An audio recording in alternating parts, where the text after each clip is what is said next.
Hello my shining stars, welcome back to the galaxy of electrical engineering. So आज की video में हम दो प्रीवियस ईयर क्वेश्चंस को डिस्कस करेंगे from the topic block diagram and signal flow graph. So जो question आप screen पे देख रहे हो उसे सबसे पहले हम सॉल्व करेंगे and after that will move towards our another problem. So चलिए इस प्रॉब्लम को पहले सॉल्व करते हैं।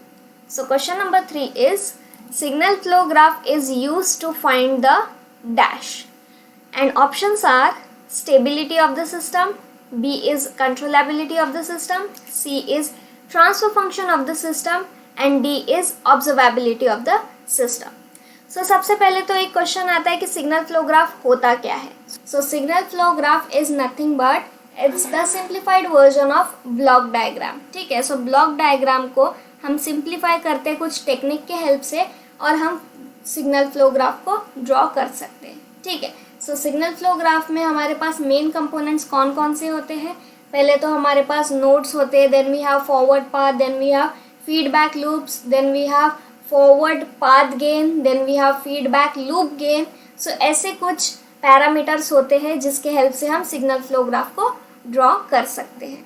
ठीक है, सो सिग्नल फ्लो ग्राफ हम क्यों ड्रॉ करना चाहते हैं, what is the reason behind finding signal flow graph. So it's simple, अगर किसी को ट्रांसफर फंक्शन फाइंड आउट करना है या फिर किसी सिस्टम का ब्लॉक डायग्राम हमें दे के है और बोला गया है कि इसे रिड्यूस कीजिए आप सिग्नल फ्लो ग्राफ में एंड आफ्टर दैट जो भी रिजल्ट आएगा वो ही होने वाला है हमारा ट्रांसफर फंक्शन। सो जो करेक्ट ऑप्शन होता है that is going to be the transfer function of system. So signal flow graph के हेल्प से हम ट्रांसफर फंक्शन को फाइंड आउट कर सकते हैं।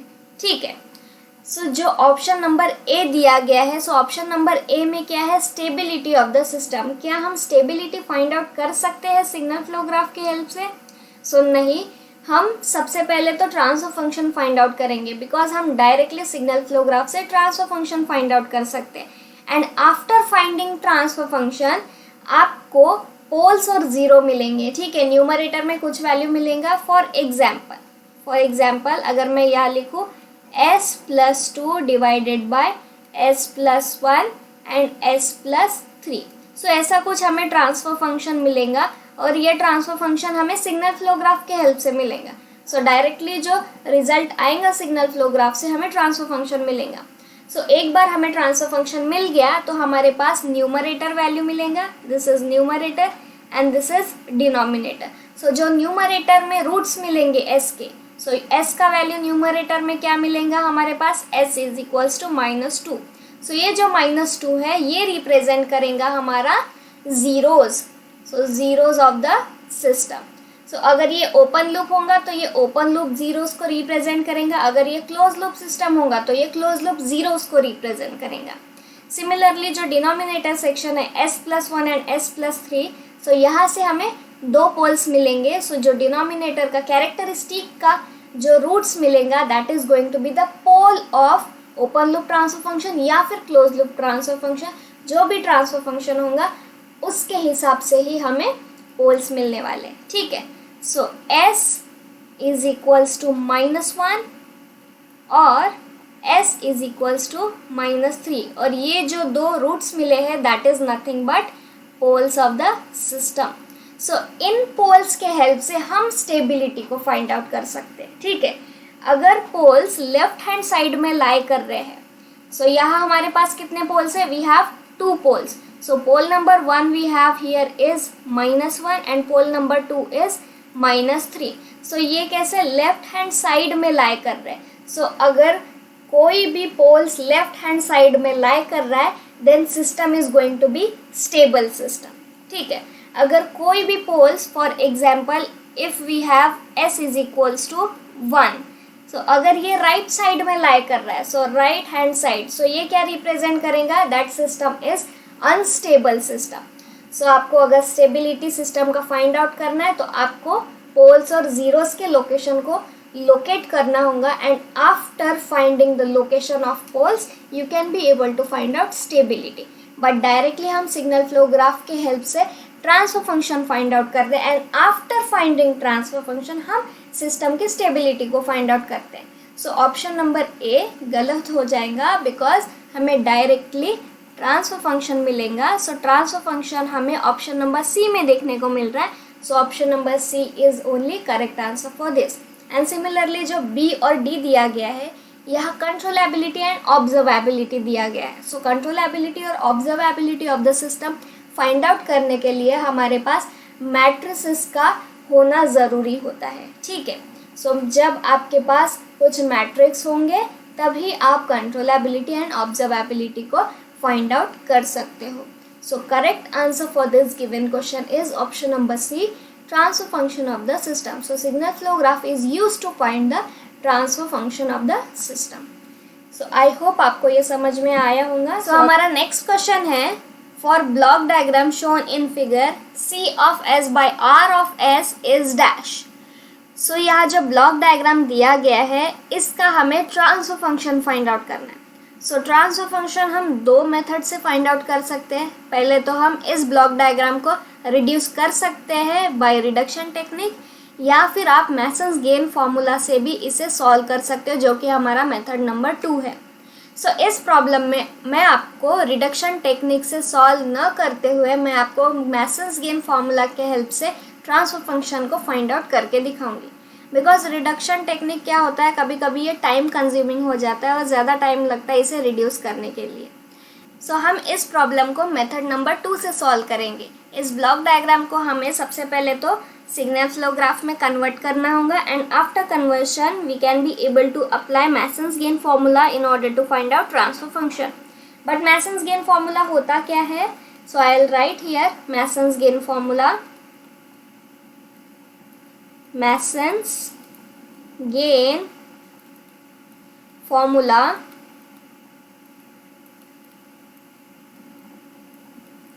so transfer function is equals to C of S divided by R of S is equals to summation from n is equals to 1 to n is equals to k p k del k whole divided by del. So this is our Mason's gain formula. इस masons gain formula के help से हम transfer function को find out कर सकते हैं। सो यहाँ आपके पास कुछ अननोन पैरामीटर्स दिए गए हैं, जैसे k दिया गया है, डेल दिया गया है, p दिया गया है। सो ये होता क्या है? It is nothing but k is number of path, number of path. It's the counting of path कि कितना पाथ है, पाथ नंबर 1 है या फिर 2 है या फिर कितने पाथ्स दिए गए हैं। सेकेंड पी के, सो पी के is nothing but kth forward path. अगर P1 होगा तो फर्स्ट फॉरवर्ड पाथ, अगर P2 होगा तो second forward path. So it's going to be kth forward path, ठीक है। Now it's time to write del value. So del होता क्या है? del के लिए भी हमारे पास एक बड़ा सा फॉर्मूला है। So del is equals to 1 minus summation of individual loop gain, individual loop gain plus summation of product of, यहाँ भी क्या होने वाला है? Summation of product of two non touching loop. So summation of product of two non touching loop. Similarly minus यहाँ summation of product of 3 non touching loops plus so on. So ये हमारे del का value हमने find out कर लिया है। Similarly यहाँ हमारे पास डेल के भी है। सो डेल के का क्या वैल्यू आने वाला है? So del k is nothing but 1 minus loop gain which does not touch the forward path. So अगर कोई फॉरवर्ड पाथ है और उस फॉरवर्ड पाथ को कोई इंडिविजुअल लूप टच नहीं कर रहा है, सो उसका लूप गेन हमें वहाँ कंसिडर करना होगा। दैट मीन्स इनडायरेक्टली आप ऐसे भी कह सकते हो कि आइसोलेटेड लूप गेन को हमें कंसिडर करना होगा जो कि फॉरवर्ड पाथ को टच नहीं कर रहा है। So here I will just right loop gain loop gain which does not touch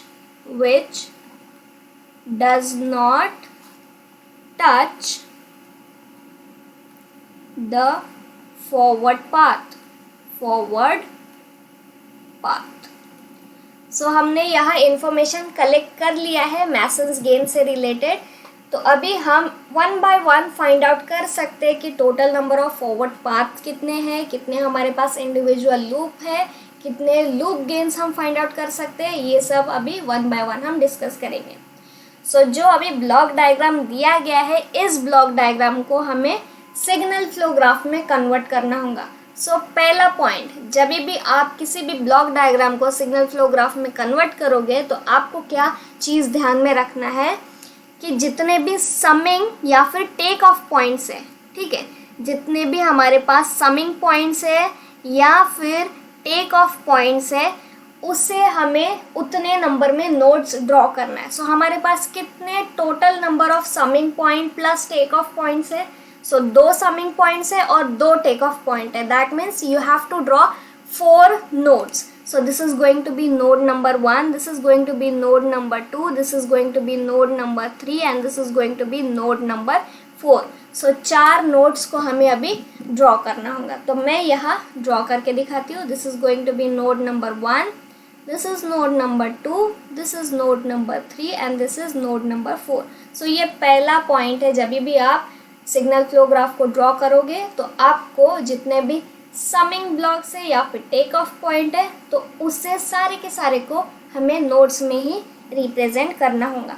so this is node number 1, 2, 3 and 4. So node number 1 और 2 के बीच में कोई ब्लॉक दिया गया है. So yes, we have this block G1. So node number 2 और node number 3 के बीच में we have second block that is G2. Node number 3 और नोड नंबर 4 के बीच में we have forward path block which is G3. तो इन तीनों ब्लॉक्स को सबसे पहले तो हम ड्रॉ करेंगे और उसके बाद में हम फीडबैक गेन्स को ड्रॉ करेंगे. सो ऐसे 3 ब्लॉक्स आपको ड्रॉ करने होंगे. This is going to be our block number 1 G1, this is going to be our block number 2 G2 and this is going to be our block number 3 G3. So ऐसे हमने 3 blocks को draw कर लिया है. Now it's time to draw feedback paths. So feedback path 2 और 4 के बीच में. सो 2 और 4 के बीच में कौन सा है? This is H2 and similarly 1 और 3 के बीच में कितना है?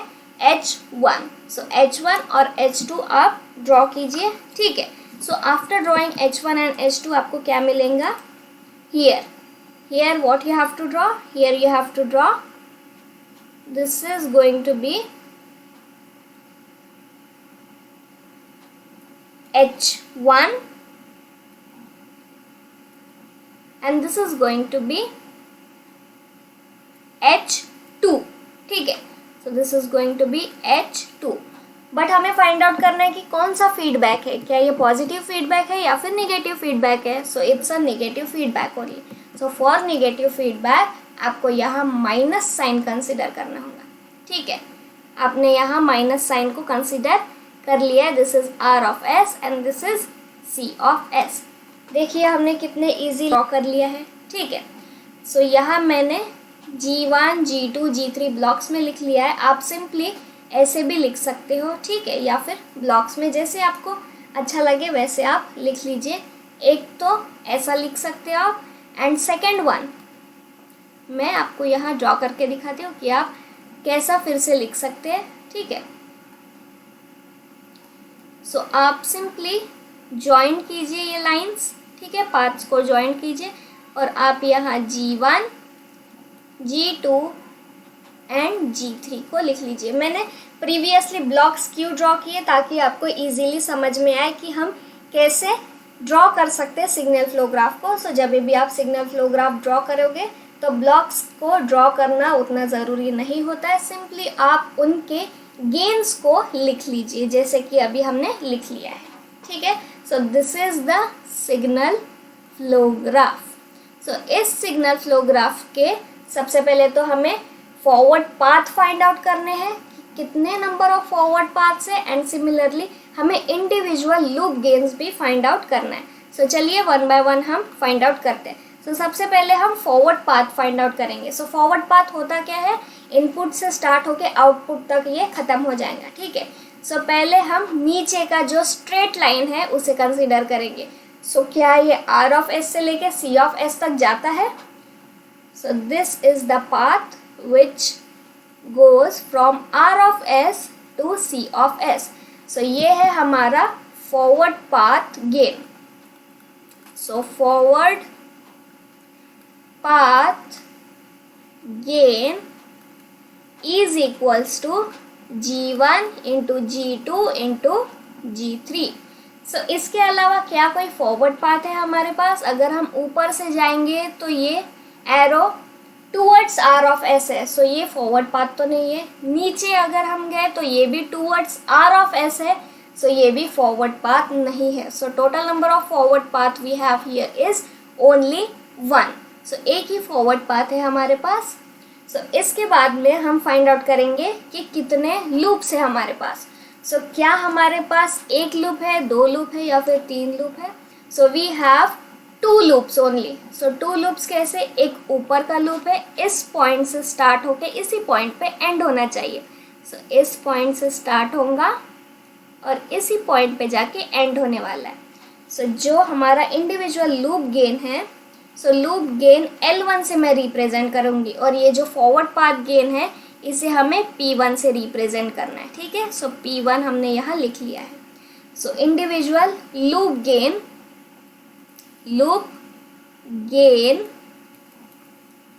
so L1 is equals to G2 G3 G2 G3 and minus H2. so minus sign हम कंसिडर करेंगे और यहाँ हम लिखेंगे H2.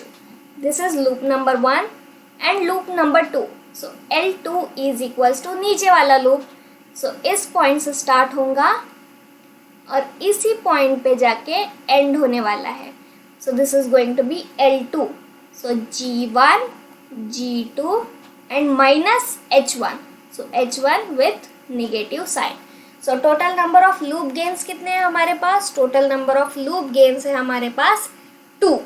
सो L1 और L2 ये 2 चीज़ें हमें मिल गए, P1 भी मिल गया। क्या यहाँ कोई नॉन टचिंग लूप्स है? नो, बिकॉज दोनों भी लूप एक दूसरे को टच कर रहे हैं, यहाँ टचिंग हो रहा है, ठीक है। सो इसके वजह से जो डेल का वैल्यू आएगा, ठीक है, सो डेल का वैल्यू तो हम फाइंड आउट कर सकते हैं, बट डेल 1 डेल 2 डेल 3 जो भी आएगा उसका वैल्यू सिंपली 1 ही होने वाला है, ठीक है। सो यहाँ हमारे पास number of non touching loop, number of 2 non touching loop is equals to 0. That means del 1 का वैल्यू क्या आ जाता है? 1 minus 0 which is equals to 1. So del 1 का हमने वैल्यू फाइंड आउट कर लिया है. It's time to find out del का वैल्यू. So del का वैल्यू क्या होता है? Del is equals to 1 minus summation of individual loop gains. So summation of individual loop gains क्या है? Total number of loops we have 2. So summation L1 plus L2 plus number of non touching loops, 2 non touching loops कितने हैं हमारे पास? 0 minus and so on. सो इसका result क्या आएगा? 1 minus L1 का value क्या है? L1 का वैल्यू है minus G2 G3 H2 and L2 का वैल्यू क्या है? Minus G1 G2 H1. सो चलिए हमें यह लिख लेते हैं. So it's going to be minus G2 G3 H2 minus G1 G2 H1. So del का सिंप्लीफाइड वैल्यू आने वाला है 1 plus G2 G3 H2 plus G1 G2 H1. So del का वैल्यू हमने फाइंड आउट कर लिया है. सो अभी जितने भी वैल्यूज़ हमारे पास मिल गए हैं, आपको उस सब वैल्यूज़ को सब्स्टिट्यूट करना होगा in Mason's gain formula. So Mason's gain formula में सब्स्टिट्यूट करने के बाद आपको रिजल्ट मिलेगा, that is going to be the transfer function. So Mason's gain formula क्या है? Transfer function is equals to C of S divided by R of S is equals to P1 del 1 divided by del. सो जितने भी values हमें मिल गए उसे आपको बस इस फॉर्मूला में सब्स्टिट्यूट कर देना है. सो P1 पाथ नंबर 1 जो फॉरवर्ड पाथ गेन है वो क्या है, that is G1 G2 G3. So G1 G2 G3 whole divided by del का वैल्यू क्या आता है, डेल का value is this one. So 1 plus G2 G3 H2 plus G1 G2 H1. So this is our final overall transfer function. So I hope आपको ये समझ में आया होगा कि कैसे हम मैसन्स गेन फार्मूला के हेल्प से ट्रांसफर फंक्शन को फाइंड आउट कर सकते हैं. सो चलिए देखते हैं कि किस ऑप्शन में हमें ये रिजल्ट मिल रहा है. सो ऊपर G1 G2 G3 चाहिए और नीचे 1 plus G2 G3 H2 plus G1 G2 H1. So it's an option number A. So option number A is only correct answer for this. So I hope आपको ये आज के दोनों भी क्वेश्चन समझ में आए होंगे. अगर कोई डाउट होगा तो प्लीज़ आप मुझे कमेंट कीजिए. एंड अगर आपको मेरी वीडियो अच्छी लगी हो तो प्लीज़ वीडियो को लाइक कीजिए, शेयर कीजिए, कमेंट कीजिए and also please subscribe my channel अगर आपने अब तक सब्सक्राइब नहीं किया होगा. And also don't forget to hit the bell icon for further notifications. So thank you guys.